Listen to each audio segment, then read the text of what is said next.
Welcome to Wednesdays with Weingartz. I'm Ron Weingartz. Today I'm here to talk about the Stihl AK series battery system. So I don't like to do reruns because I've done the AK system before, but there's just so much new in this AK series that I just needed another video to talk about that.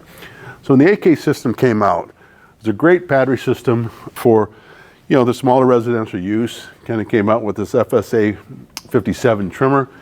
Did a great job, but if you look, it's a little lighter duty, the small head, had a smaller motor, but a great product. So now as you look at the AK, they've got higher performing, longer shafts, larger diameter heads, and that's all because of a higher capacity motor. So these AK systems, and right on up to the combi system. So you can get a combi, which has got this split boom, and you can use the same attachments. So if you have a gas unit, you can get the KMA power head and be able to use those same attachments from your gas unit.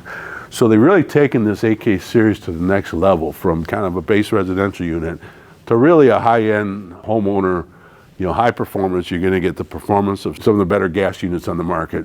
And they also have a wide range of attachments, chainsaws, hedge trimmers, more blower options. So they've done a great job of rounding out the line and really making it a very viable option to replace all of your gas products. So the AK series has come a long ways, and Stihl's commitment to the battery, I'm sure we're going to see a lot more in this lineup in the very near future. So that's a bit about the Stihl AK series battery units. Thanks for listening today. Weingartz, Weingartz, everything.